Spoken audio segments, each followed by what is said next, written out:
Everybody, good evening, good morning, good afternoon, wherever you may be. Welcome today. Hi, Mike. How are you this morning? Everybody, good evening, good morning, good afternoon, wherever you may be. Welcome today. Hi, Mike. How are you this morning? Everybody, good evening, good morning, good afternoon, wherever you may be. Welcome today. Hi, Mike. How are you this morning? Everybody, good evening, good morning, good afternoon, wherever you may be.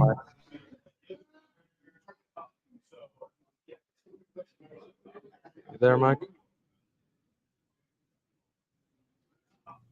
Okay. Hey, David, how are you? Good to see you. Hey there, Mike. Good morning. I'm here.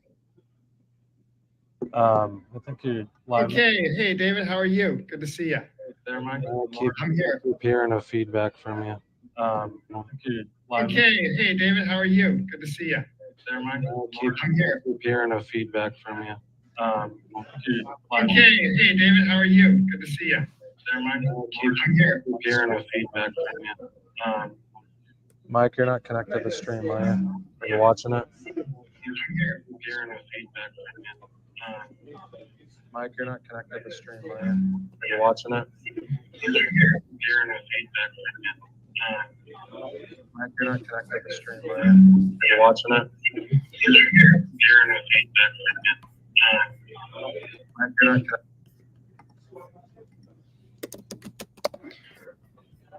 Hey there, David. Yes, I accidentally had it open in another window, so I think we're all clear now. Sorry about that, guys. No problem. That happens. Good morning, Mike. Good morning, everybody. Happy to see you all here. Anybody that has a question throughout, please feel free to put them up, and we'll get to everything. Okay, great. Looks like we're getting some good responses now. So. A super hex echo. I love that. Serious. So tell us a little bit about yourself, Mike.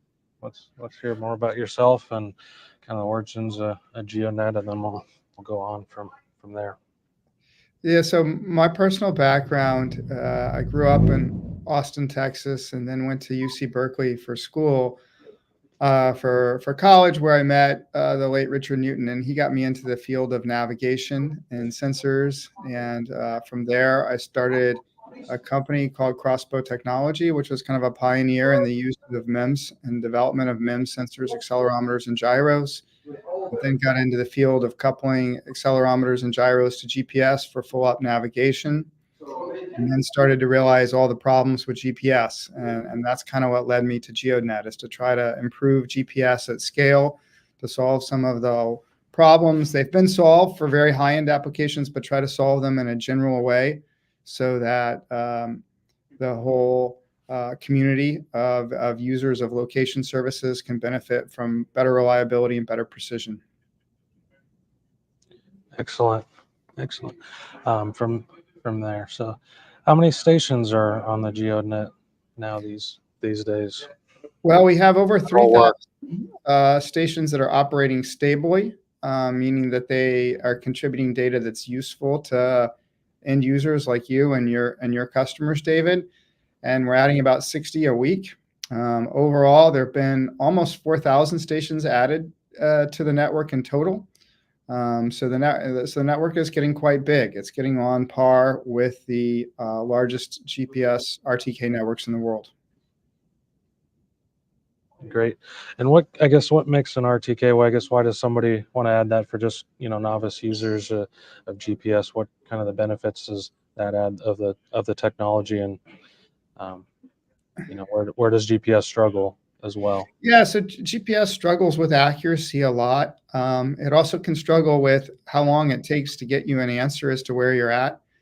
And RTK solves both of those problems. It speeds up the length of time it takes you to get an answer as to where you're at, and it makes that answer much more accurate. And it does that by using a differential algorithm that lets it compensate for the major inaccuracies in GPS, and also it supplies it with an online version of the ephemeris, which greatly improves the convergence time for standalone GPS. So fast and accurate. That's what RTK gets you.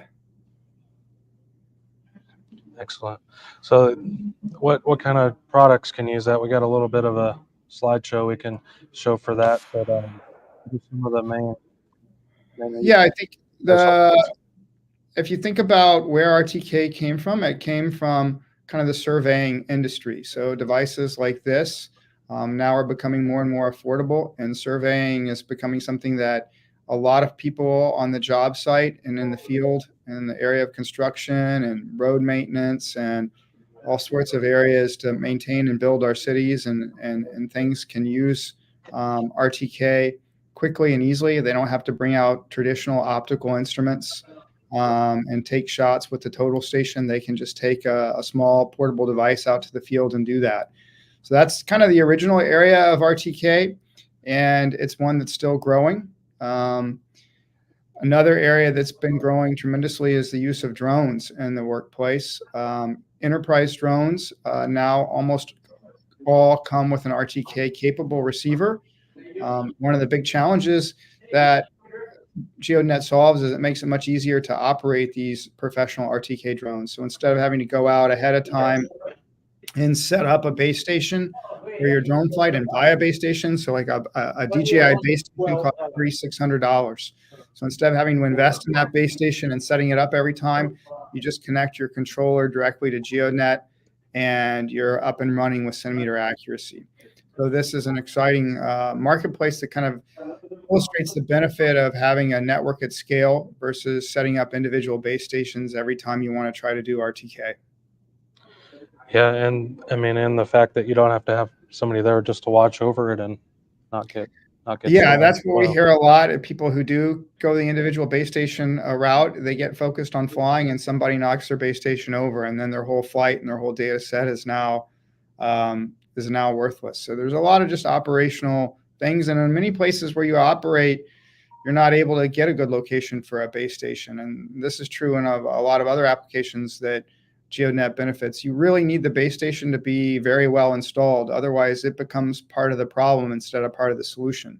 So if you take a base station out to the field as opposed to using a network, sometimes you actually end up creating a problem as opposed to solving a problem. So RTK is supposed to solve problems, but individual base stations are quite error prone.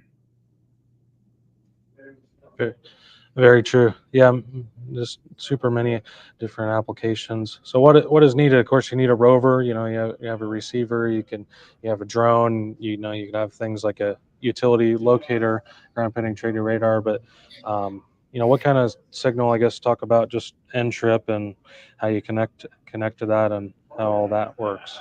Yeah, so the way you connect to the RTK network is typically over the 4G LTE network. And so that you can think of the base stations, they're uploading data to the internet. The rover, the drone, the car, the phone, whatever it is that wants to receive data from Geodnet also needs to be connected to the internet. And generally, since these are mobile devices, whether it's the handheld locator or the drone controller, it's going to be connecting over the cellular network. Now, there are applications where there's no cellular network available, and those are a lot more tricky. One of our customers, Hemisphere, solves that problem by taking data and uploading it back to satellites and providing what's called an L-band correction signal. Another way to do it is to use a local radio link. Something like a helium could be perfect for that, and something that we want to look into. But generally speaking, 95% of the folks do have access to cellular networks, and that's the way that they receive the correction data from Geodnet. Excellent. We got a question that just came in that kind of talk about that and versus other networks. So when we say global, we mean international. You know, not only in the U.S. So you said that you know over 3,000 active stations receiving data, and that's all around the world, correct? Yes, when we say global, we mean global. And we are very operational in almost all of Europe. A little few challenges left to go in France, but we have a very good starting point for Europe, including parts of Eastern Europe. We have a good network developing in India. We have our eyes on Southeast Asia and South America, and Africa is things that over 2024 we want to develop further. But the U.S. and the Europe is, I think, in the short term, where a lot of equipment is being deployed and sold right now. And so having this network grow and grow there is definitely a first order of business, and that's well on its way to success. We got another question from end user Eric. Eric just purchased 10 last week. He was one of the ones help sell out. But great question, Eric. So the current network operates as what's called single base. So you are connecting to the nearest qualified base station. We are in development of backend processing to do what it's not really triangulation. It's called VRS, and it's a little bit different algorithm than triangulation. But that is an algorithm that blends multiple stations together to get a best kind of estimate of station data for you. And that will help extend the range of the network from any individual base. It will also help fill coverage gaps where it may be challenging to put a station for whatever reason. And that work is under development, and will definitely come out in 2024, further strengthening the utility of the Geodnet network. Great. And so one of the strengths of your guys' network, of course, is that the fact is that you can add your own station. You're not relying on somebody else to set it up or have one near you. Can you talk about the base itself and internals and how setting one up works, and kind of some tips and tricks to get the most out of setting it up? Yeah, so setting it up is pretty straightforward. You connect to the device to enter in your minor key, and which is kind of effectively your password for the device and links the device between you and your wallet.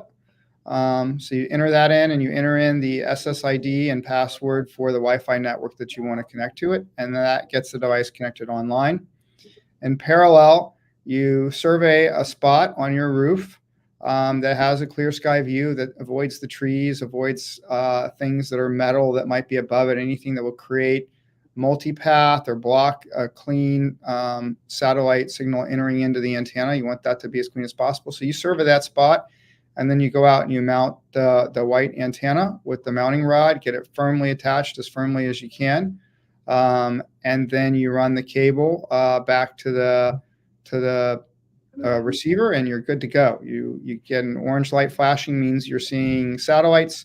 Get a solid green light, means you're connected to the internet and to the back end, and you're up and running. So usually the hardest part is getting the antenna installed well on the roof, and that just is a little bit of planning and thought to figure out a great spot to mount it. And how long would you say that whole process takes? Hour, 2 hours? It depends a lot on the roof. I think an hour is on the quick side. A half day if it's a more tricky location, but somewhere between the two. I'm sure some people have done it in way under an hour, but I would plan for an hour would be a typical number. And so what about data usage and just power consumption? Does it take a lot of both, or a little bit, or how does that? The miner is very low power. It's less than 2 watts, and the data consumption is around 10 gigabytes a month. It'll depend a little bit on where you are on the Earth and how many satellites you see. That varies in locations from a kind of a low of about 30 satellites to a high of approaching 60 satellites. So that each satellite produces a certain amount of data. That data is uploaded on a once a second basis. So just depending on how many satellites you see, it'll change the data consumption. But that's good numbers to think about, a little less than 2 watts and 10 gigabytes of data per month. Okay, fantastic. And this is all multi-constellational, triple band. It's transmitting all of that, or what all does it? Yes, sir. Yes, sir. The receivers are state-of-the-art, fully modernized receivers, which makes them different from a lot of the stations that are out there on RTK reference networks today. So a lot of stations that are out there today are not full constellation and are not triple frequency.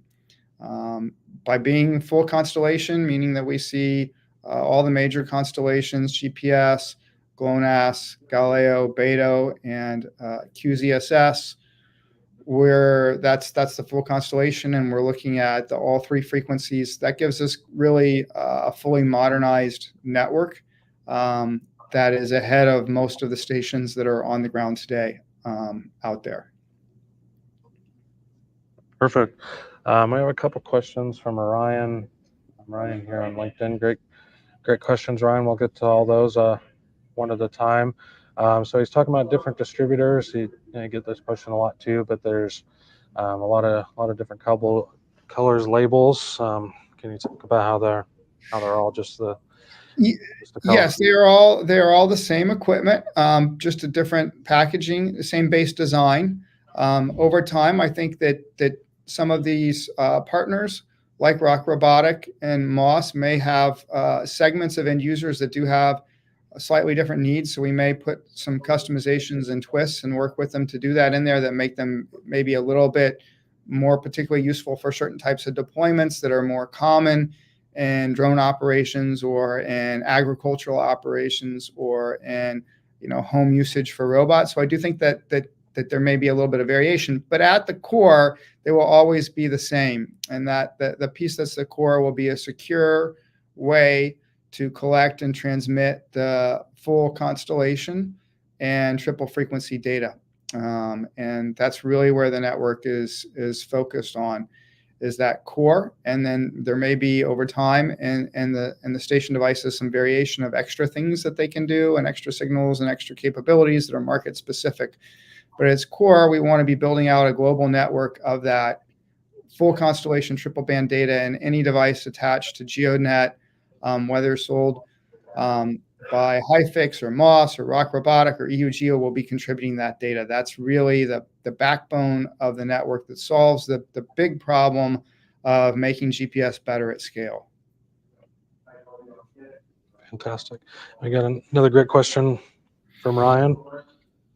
So we don't use Opus, we actually use NRCan. And the reason we use NRCan is because it supports full constellation. Opus is very focused on GPS, but we use it all the time. So we are developing our own PPP estimation algorithms so that we can even do it even more in real time. There is a limit to how many times a day we can call NRCan, but the NRCan and the Canadian Geodesy Department generously allows us to call quite a large number of API calls. We got special permission to be able to call quite often, basically.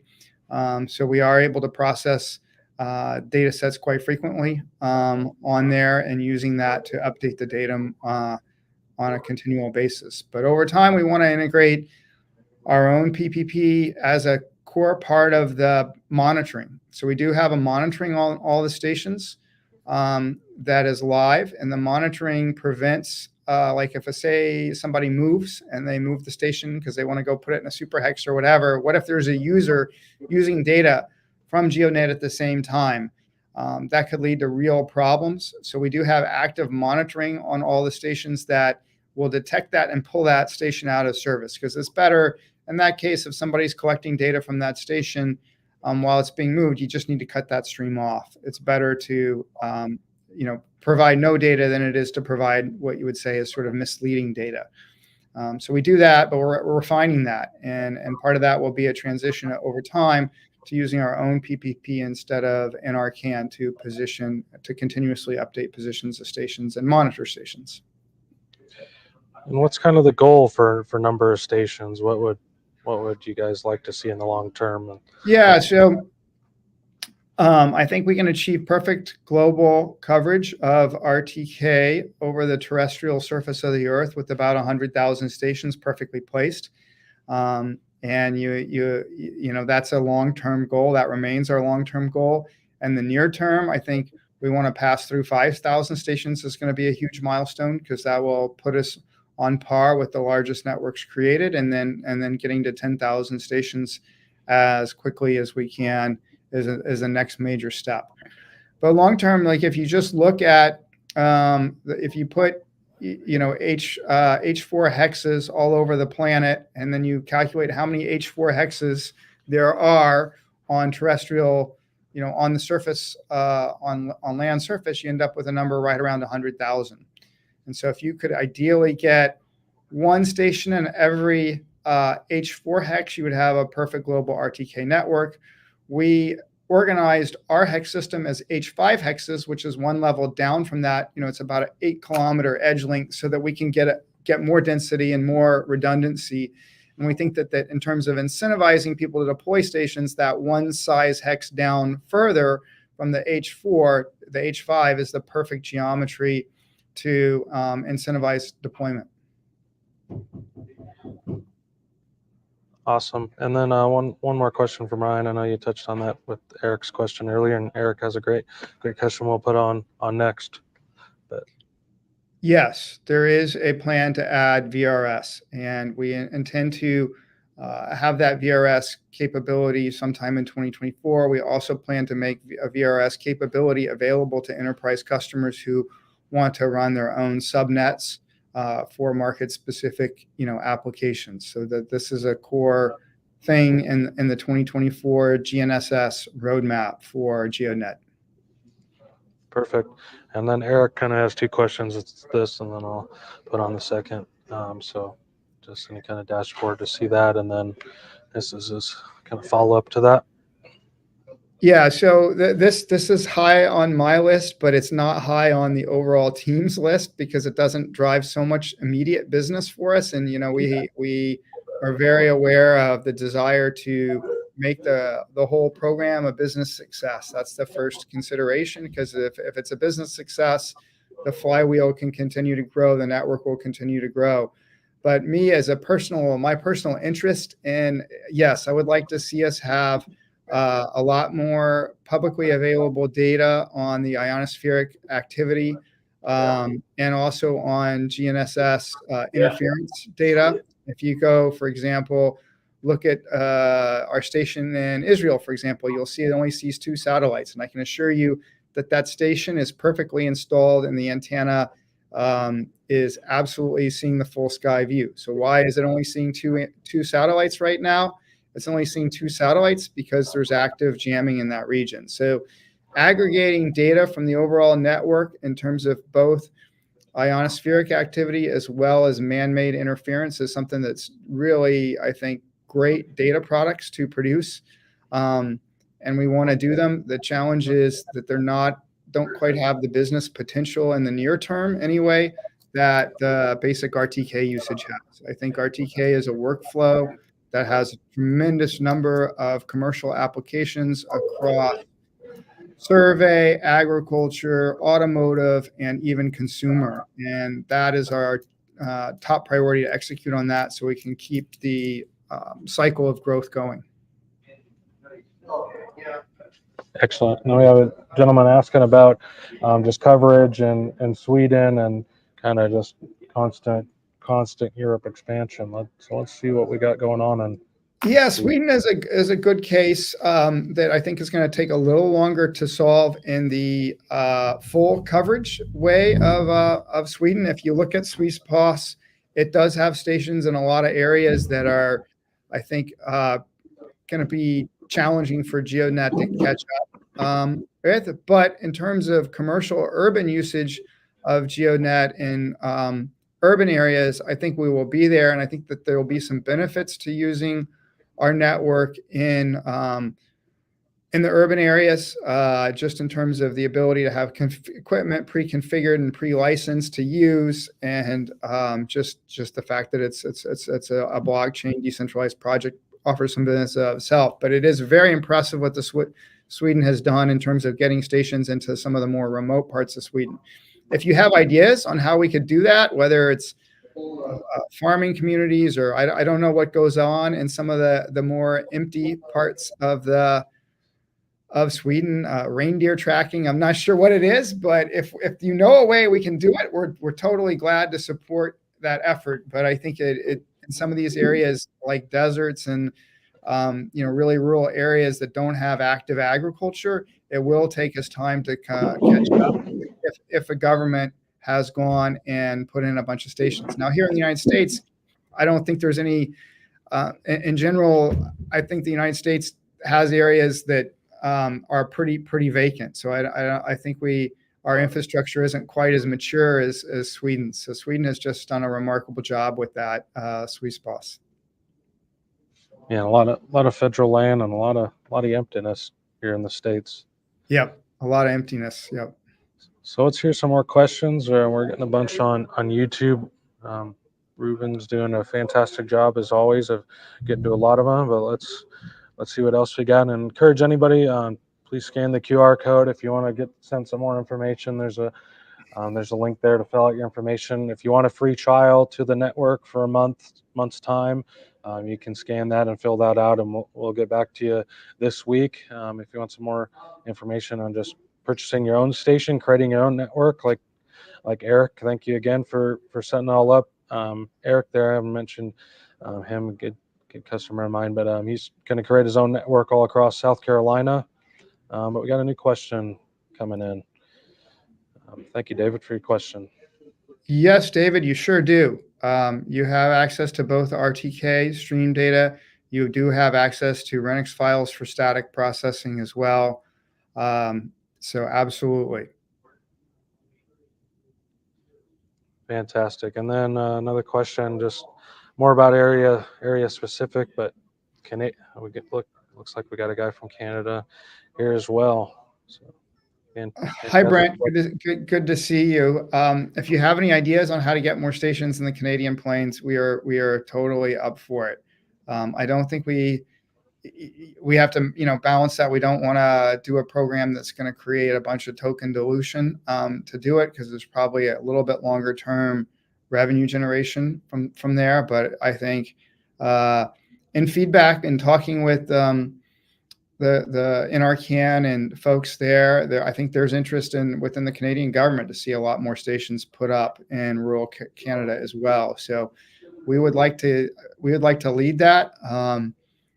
We need to think of ways to do it, whether we do some incentives around ag, or maybe try to do something with public works. Anything that we can do to get more stations out in rural areas we are fully supportive of. I do think also on the rural areas, David, there was a question previously about Starlink. Yeah. Do you see that question? Because that goes hand in hand with this rural area stuff. Yeah, let me see if I can find that. But yeah, Starlink and that big announcement, John Deere this week, with just the idea of just having satellite internet to make this possible. That's a fantastic. It's a huge game changer. I was just absolutely ecstatic about the announcement that John Deere and Starlink did, because I think it's a way better solution over time than L-band transmissions, which have a lot of, L-band is like 300 bits per second. So you're stepping back into the Atari 400 modem days when you use L-band. And of course, it's only one way. Starlink is two-way, and it's very high speed. And my experience with a couple deployments with it now, both in Texas and Alaska, is super good, super reliable. So I think that is a game changer for our industry as well, to have Starlink available as a means of connectivity for base stations, as a means of connectivity for rovers. It is super exciting, and I'm great to see John Deere leaning in on that and moving to adopt some kind of radio capability for their tractors. And it's also great to see Starlink talking about mobile phone access for Starlink in rural areas. Obviously, it won't be cheap, but just the fact that you can get connectivity in these places opens up a lot of applications, both commercially and for science, that are really exciting. Fantastic. And always one of your favorites too are robotic lawnmowers and stuff too. That's another fun use case. Yeah, so that will happen this year, and I've got 4 myself personally testing all the time, and working on. I think that the Geodnet piece of the robotics story is ready. I think the market for the smart mowers is also ready. The development of The mowers themselves, I think there's still a bit of a learning curve. There's a number on the market, and I think that there's a learning in the industry about kind of how to make them better and more useful. But yeah, you will see that from us this year. I don't quite know exactly what month, but I think the mowers is a great application for Geonet, and I think it's a great, it's environmental, it's green, it saves time, it's a job nobody, it's just something that I think will help improve things. So we're very fired up about the mowers. And looks like we got a customer here all the way from Edmonton. Got a couple stations. Appreciate you growing the network. Thank you. And same Brent here. Yeah, 1,400. I mean, they're deploying satellites at the speed that Geodnet's deploying base stations. It's really something else. I think it should be a call to our community to push harder, because it's incredible, and it's going to be super useful in conjunction with Geodnet. The combination is something that I see as having just a lot of good potential. And then any trends of areas from the people using the service that you see from using the data, or is it kind of spread evenly? It's spread around, and some of the data customers use the data from our stations as raw data, reprocess it, and provide their own services that may do large scale ionospheric modeling, like in a PPP application. So those people who consume our data to provide a PPP service back are supporting people all over the world. So it can really be anywhere. It doesn't need to be in the 20-kilometer range we talk about. PPP is a global algorithm. So I think we can safely say that there's people in pretty much all corners of the world using data one way or another from Geodnet. In terms of direct RTK, like single base type of usage, I think that's still concentrated in urban areas. At this point, with the partnership with Deep Sand, we are starting to get now a regular flow of people using it in ag in the Midwest on a single base basis. So that's pretty exciting. And will ramp up a lot more as the season starts. So right now with Deep Sand, a lot of new stations are going into rural areas and just being tested quickly. But it's off season right now here in North America. So it's kind of the time people buy and set up infrastructure. And then as the farming season start, we'll start to see that usage kick in. And then another fun comment, happy customer looking to purchase another station. Thanks for coming, Fred. Love to know where your stations are at.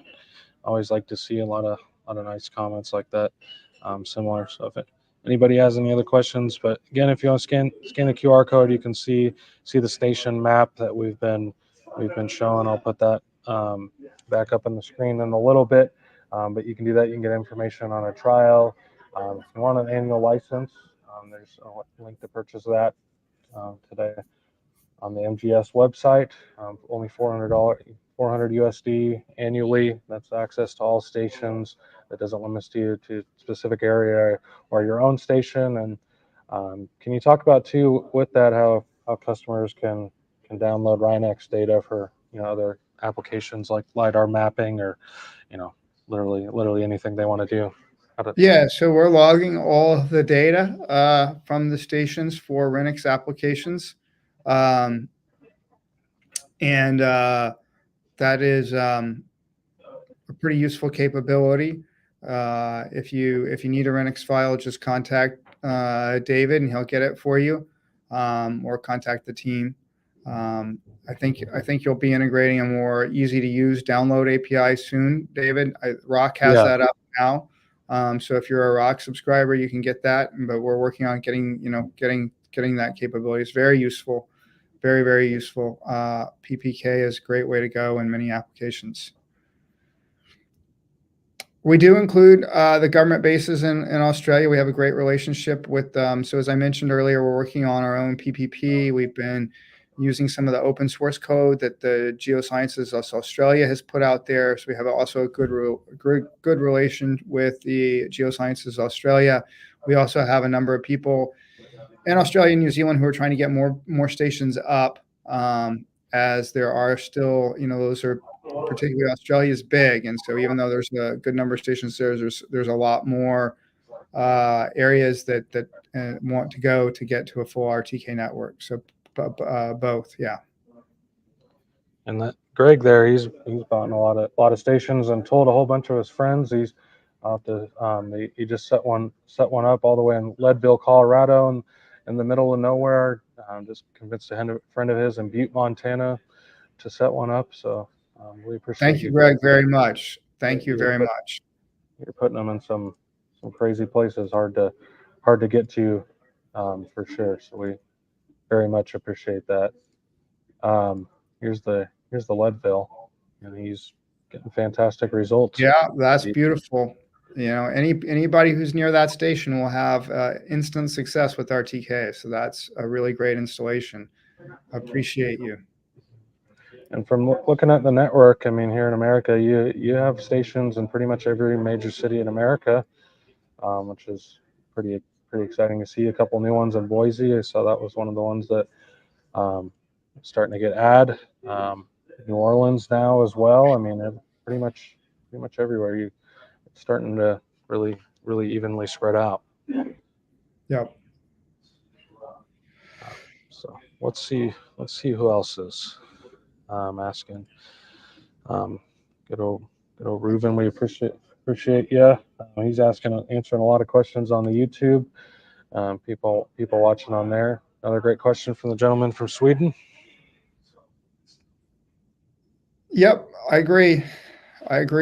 We need to get the VRS is an important step. More stations is an important step. And to butter on toast questions, the next question there, I wanted to just jump on that one in terms of communications. Yeah, this is definitely a top of mind priority. We do have we're getting close to rolling something out there. It is being actively worked on. But yeah, the Geodnet website is in bad need of a renovation. That's a polite way to put it. It just needs to be updated and got up to speed. So I apologize to your friends that they've had difficulties navigating the website. It was put together quickly at the launch, and we always figured we would upgrade it, and then it's just been pretty hectic and pretty busy, and for whatever reason it just hasn't gotten done. But it is near.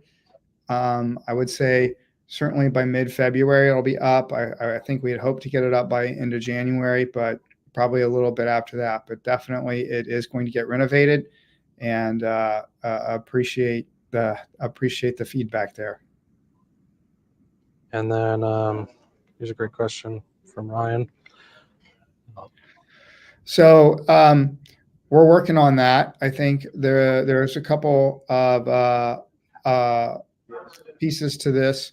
One is to characterize other intrip networks better, to show the modernization of Geodnet. I think will be helpful to illustrate. And then yes, data on it we can do some processing and put up some data by using station to station comparisons, doing RTK between stations. And David has requested this from us, as well as others, and for their use in helping market the overall Geodnet capabilities. So definitely on the list as well. And I've been running my own tests and making some videos and stuff. So Ryan, check back soon. I know you see get him a post on LinkedIn. We appreciate you commenting and everything. So we'll have some more information on that, I'd say by the end of the quarter at the latest. But thanks for all your great questions. Butter on toast, just follow up. Appreciates you answering the question. Thank you all. Definitely let your friends know. I'm definitely think the website is out of date, and apologize for that. And then a very nice comment. Looking to see. Yes, this would be very helpful if the coverage and if it does continue to grow. We definitely put a lot of work into in 2022 when the market was a bear market. Station growth was steady but not great. So during that time, we put a lot of time into laying basic business development infrastructure around what we think are important applications. And I think we've gotten ahead on the BD side. And so the getting now that the crypto market is coming back and we're seeing stations get deployed faster, it couldn't come at a better time, because we've built up. I think we're somewhat unique in the deepen space, maybe completely unique in that the demand for our service outstrips the supply. So we do want to try to continue to get more stations quickly. And use things like super hex. We're going to rethink a little bit how we do the super hex to try to make it simpler and clearer in a phase 2 super hex program. But some sort of incentives around getting coverage is important, because we have people who want to use it all over the place. And so that is what we really worked on in 2022, is building up the demand side for the service. Excellent. Can you talk, I know you mentioned DPEN and something I should have asked you about earlier, but what the hell is DPEN? How does that all tie into Geodnet? Yeah, so DPEN is a category of using blockchain and crypto incentives to build out physical infrastructure networks, and it's called decentralized physical infrastructure networks. I think it's a great term because it emphasizes the decentralization, which I think is key. It emphasizes the physical infrastructure, which I think is just really in spades what Geodnet's doing. We are putting up real good, high quality, modernized reference stations. This is true enabling physical infrastructure for all kinds of applications and autonomy and classical applications and new applications. And that infrastructure, even in the US, to my surprise, I thought when I started Geodnet, I thought the infrastructure for RTK was better in the US than it actually is. And I'm seeing that even in the US, the infrastructure is not good. And in Europe, there are areas of infrastructure is better than the US, but it's very fragmented. So I think the opportunity for Geodnet to actually really solve this problem at scale is there.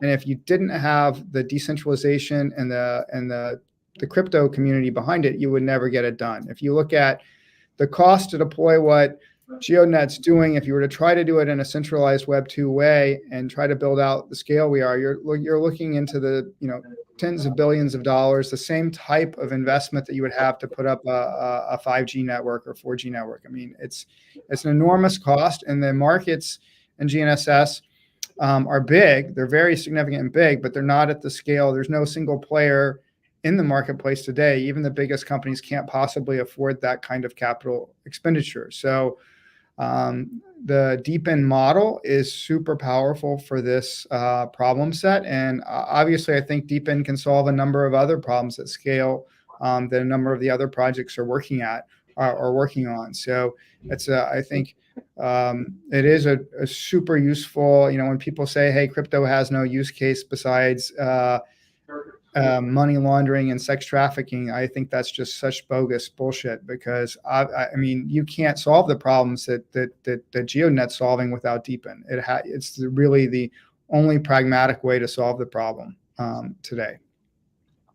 Something to note, kind of with just stations all around the world, it's definitely what you guys are trying to do is pretty unique in a lot of ways, because here in America you have state-run networks, DOT mainly sponsored, and those can range in quality, and it's just kind of hit or miss based on where you happen to live. And then you have some other statewide networks, but then they're privatized, and they're several $1,000s a year. I've heard ranges of $1,000 and one of the Carolinas to somebody told me in Louisiana for full station access, ability to run, that you're up to over $3,000 annually, and where I live in Washington State, $1,900 a year per user, per device. It can add up quick, and there's a lot of benefit into the model of what you guys are trying to do, and put stations in your own area. And if you want access to the station, it's just going to be $400. So there's a lot of lot of utility in that. Yeah, thank you, Dave. And I think we're also proud that Geodnet is a deepened project that is able to collaborate really well with the Web 2 side. And we have folks that are new to crypto that have been in geodesy or in surveying or in precision ag, and they are jumping in and seeing the benefits of participating in the whole entire GeoNet story. So putting up stations, using the service, and even in participating in the token itself. So I think that the use for high precision, there's a lot of different applications, and there's a lot of big businesses in it. There's a lot of small and medium sized businesses in it as well. And GeoNet lets people participate in the process and in the network in a way that you can't do using any other solution. So you can kind of own a part of the network at the same time use a part of the network, and I think that's attractive and will continue to become more attractive to a lot of small, medium, and even larger businesses over time to participate both in the use, deployment, and ownership aspects of the GeoNet network. Fantastic. Another great resource. If you guys are on Discord, go in there if you have any specific questions. There's a ton of people. It's not just people like myself and Ruben and people associated with Geodnet, but there's a bunch of actual end users that are answering questions, giving their use cases. There's a lot of valuable information on there. So please join that as well. You can learn a lot that way too. I'll make sure to add it to this QR code as soon as we get off the stream. But that's also something you can find on Geodnet's website, geodnet.com, and scroll down to the bottom. Let me show that while we're waiting for that. But if anybody has some more questions, we'd love to answer more and more. Keep that in mind. But let's type it all the way on the bottom. Should be. Am I mistaken by that? Oh yeah, Discord. So if you join the Discord, looks like you're got almost 1-to-1 stations to users on the Discord. That's funny. But please join there. There's a lot of great people looking to do there. But there's a lot of exciting things ahead. Shane, thanks for your questions. A lot of great out there. But if anybody else has some questions, we're happy to answer them. If you have a specific question, please scan the QR code, send us a message. We definitely answer that. But a lot of great things. But from there. But overall, pretty attractive solution. Set up your own triple band full constellation solution for just $700. Gain access to that. You can create your own mini network in your city. And then if you're service provider of anything in this industry, from drones to traditional survey to just about anything, there's a station that's coming up in your area, and many more to come. Thank you, David. Yeah. Just in closing, we think that the use of GeoNet can improve all uses of GPS. So we start with the most clear, biggest markets or the most markets in pain, but over time we are going to be enabling mobile apps. We're going to be enabling robots. Everywhere that you have a GPS receiver, there's a benefit for GeoNet data. I bet even something like a Boston Dynamics robot spot dog, repeatable walks and stuff like that. I mean, there's endless amount of use cases. Is that something that keeps on growing? Just more and more ways you guys found that people are implementing the technology from when you first thought about the idea? Yeah, I think that's very true. And also the cost to add RTK to products is going down and down and down. Our partnership with Quectel and the LC29H is a great example. That receiver is very inexpensive. It's not, maybe something you would use for a geodetic grade application. It's not triple frequency, but it's a very good, very good for a consumer product. It's low power and it's very, very inexpensive. You can get a developer kit to play with it for $195, but if you go into production with that capability, you're looking at under $10 per module to add it to a product. So being able to add RTK to just about anything is there. Power consumption of these things has gone way down. So they're really incrementally not any more power than putting in an old school GPS receiver. So that's really exciting, and we'll see us working more and more to promote those types of modules, both ends, right? It can be low end and it can be high end. Both need the same reference station data, and both can benefit from having good access to a nearby or set of nearby reference stations. And how close do you have to be to maintain good accuracies from a reference station? What's kind of that standard, and how far can you push it in some applications? Yeah, so if you're inside of 10 kilometers, it's a no-brainer. If you start to go out beyond 10 kilometers to 20 kilometers, it still will work almost all the time, and especially if you have a triple band receiver, you may be good out to 40 kilometers. And if you then are in clear sky view, you can go out even a little bit further.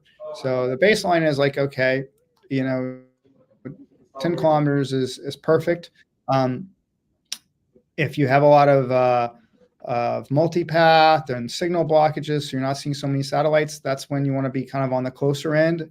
If you have a triple band, a rover, so the rover is also triple band, as is the base station, then you can go out a little further. If you have good clear sky and a nice, good antenna on a tractor, then you can go out even further. We were at FIRA in Salinas at a time we didn't have a good base station in Salinas, so we were connecting into a base station in South San Jose at about 60 kilometers, and I was finding we were still getting RTK fixed with a standard deviation of under 10 centimeters, which is perfectly fine for a number of the ag applications. And so that's a case where you had a triple band receiver on the rover. The robotic vehicle we were demonstrating had that and connected to a triple band station. So we were operating at pretty long range. But more stations is better. More stations just means more reliability, faster speed, better accuracy, and an ability to work with more multipath, worse antenna, more trouble. All that, it gets easier the closer the base station it is. So the densification that Geodnet can achieve just helps everybody. Perfect. And then another question to ask about the price. So $700 for your own station. It is a fantastic value. If you just Google up like Trimble RTK base station, you'll see some much higher numbers, typically 10 times greater and higher. And if you go do performance testing, you won't find a difference. You won't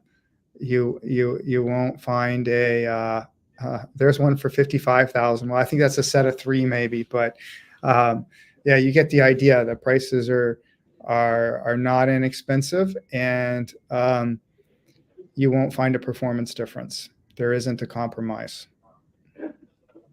Yeah, 100%. And we have a couple last comments. Hello from Spokane. If you're interested in a station, Derek, we're looking to fill out and compete against the Washington State Reference Network. So message me and we'll get you some special pricing. But we love seeing people all around the world. Saw some people from Italy. We had the questions from Sweden and all around the world, South Carolina and Nevada, from people. You can get your friend in Canada and all around. So pretty exciting there. So we appreciate you all joining. If you have any questions, again, scan the QR code. But we also QR code there. But don't hesitate to reach out to any of us. We're all here to help, here to answer your questions. A lot of things coming on the roadmap. BRS, significantly more stations, all the API integration. So there's a lot of things coming ahead. Keep us in mind.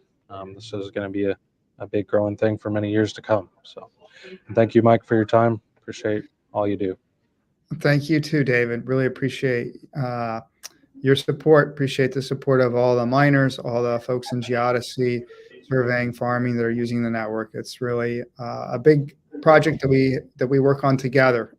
So it's a great community effort, and appreciate the help so much. And we'll see you all in the next webinar. Another MOS one will be sometime in the middle of next month, so stay tuned to the announcement of that later this week. See you all then. Cheers.